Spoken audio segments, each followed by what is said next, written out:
In the daytime he led them by a cloud, and all night by a pillar of fire. He split open the rocks in the wilderness to give them water, as from a gushing spring.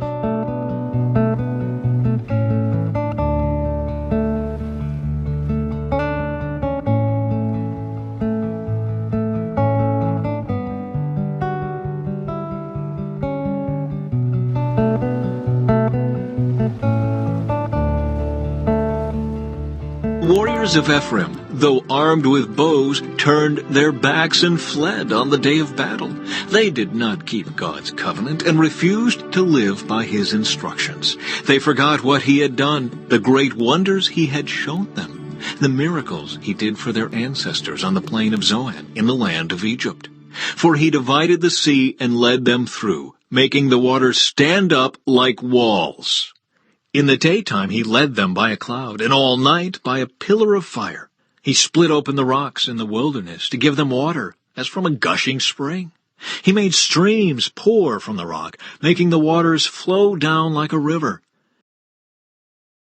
Paul and Silas then traveled through the towns of Amphipolis and Apollonia, and came to Thessalonica, where there was a Jewish synagogue.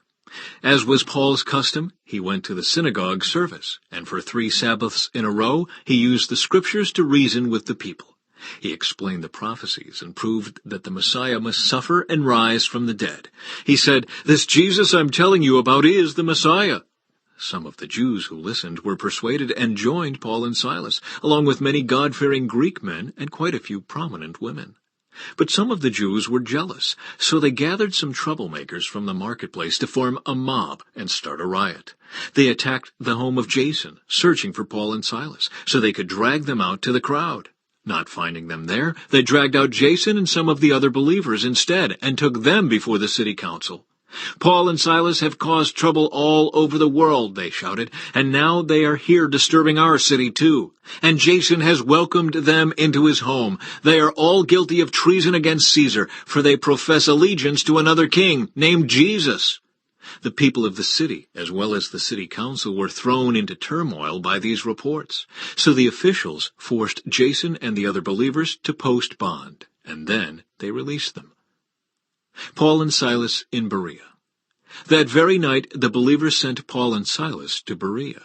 When they arrived there, they went to the Jewish synagogue, and the people of Berea were more open-minded than those in Thessalonica, and they listened eagerly to Paul's message. They searched the Scriptures day after day to see if Paul and Silas were teaching the truth. As a result, many Jews believed, as did many of the prominent Greek women and men. But when some Jews in Thessalonica learned that Paul was preaching the word of God in Berea, they went there and stirred up trouble. The believers acted at once, sending Paul onto the coast, while Silas and Timothy remained behind.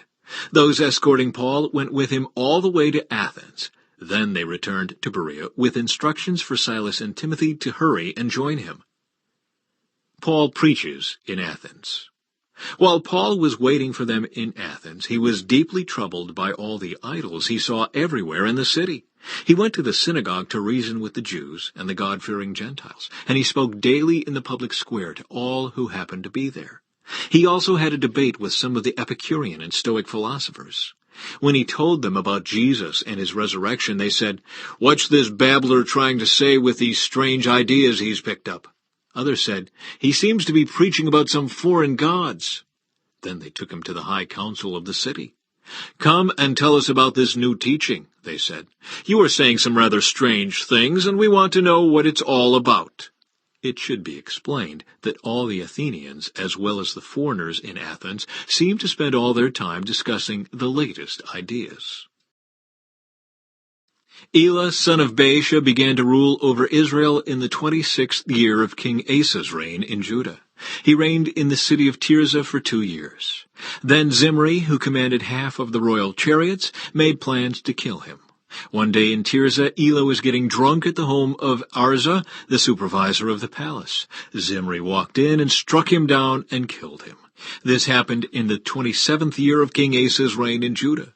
Then Zimri became the next king. Zimri immediately killed the entire royal family of Baasha, leaving him not even a single male child. He even destroyed distant relatives and friends. So Zimri destroyed the dynasty of Baasha as the Lord had promised through the prophet Jehu. This happened because of all the sins Baasha and his son Elah had committed, and because of the sins they led Israel to commit. They provoked the anger of the Lord, the God of Israel, with their worthless idols. The rest of the events in Elah's reign and everything he did are recorded in the book of the history of the kings of Israel. Zimri rules in Israel. Zimri began to rule over Israel in the 27th year of King Asa's reign in Judah. But his reign in Tirzah lasted only 7 days. The army of Israel was then attacking the Philistine town of Gibbethon. When they heard that Zimri had committed treason and had assassinated the king, that very day they chose Omri, commander of the army, as the new king of Israel. So Omri led the entire army of Israel up from Gibbethon to attack Tirzah, Israel's capital.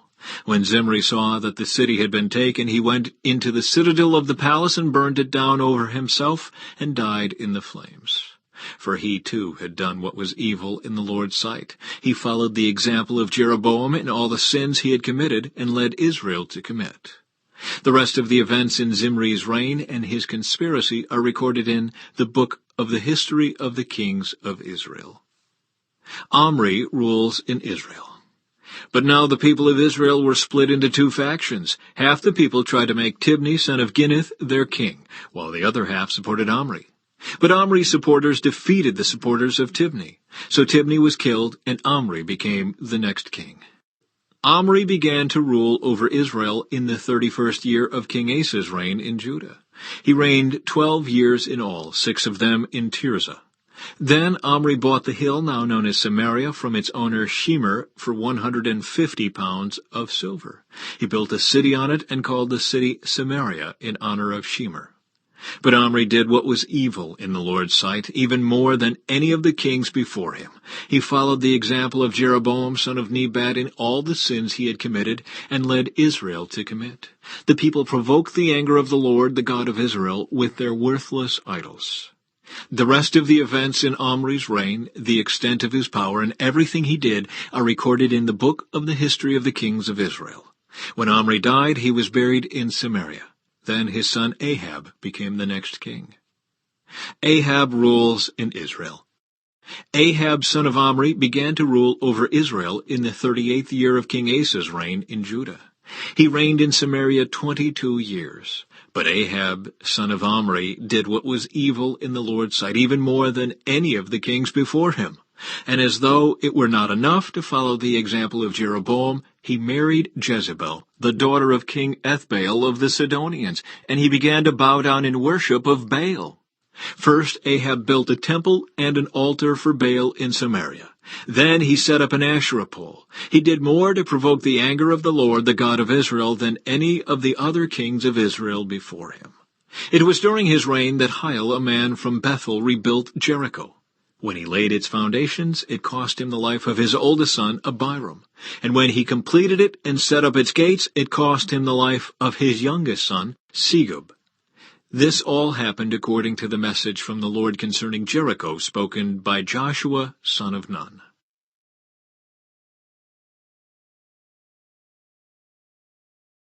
Chapter 17. Elijah fed by ravens. Now Elijah, who is from Tishbe in Gilead, told King Ahab, "As surely as the Lord, the God of Israel, lives, the God I serve, there will be no dew or rain during the next few years until I give the word." Then the Lord said to Elijah, "Go to the east and hide by Kerith Brook, near where it enters the Jordan River. Drink from the brook and eat what the ravens bring you, for I have commanded them to bring you food." So Elijah did as the Lord told him and camped beside Kerith Brook, east of the Jordan. The ravens brought him bread and meat each morning and evening, and he drank from the brook. But after a while the brook dried up, for there was no rainfall anywhere in the land. The widow at Zarephath. Then the Lord said to Elijah, "Go and live in the village of Zarephath, near the city of Sidon. I have instructed a widow there to feed you."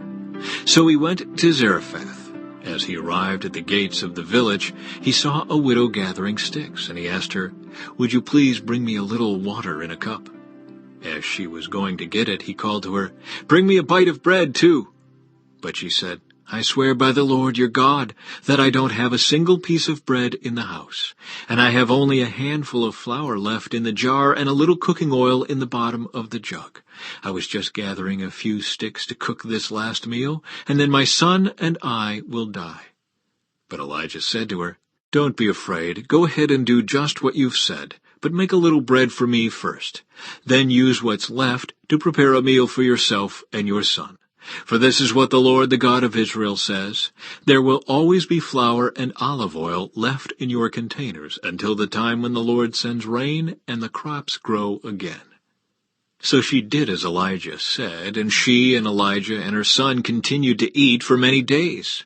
There was always enough flour and olive oil left in the containers, just as the Lord had promised through Elijah.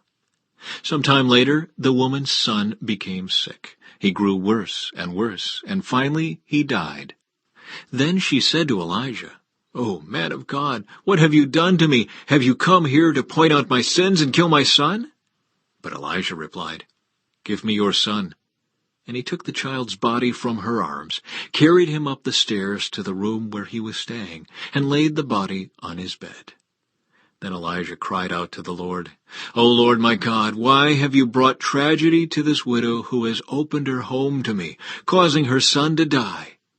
And he stretched himself out over the child 3 times, and cried out to the Lord, "O Lord my God, please let this child's life return to him." The Lord heard Elijah's prayer, and the life of the child returned, and he revived. Then Elijah brought him down from the upper room and gave him to his mother. "Look," he said, "your son is alive." Then the woman told Elijah, "Now I know for sure that you are a man of God, and that the Lord truly speaks through you."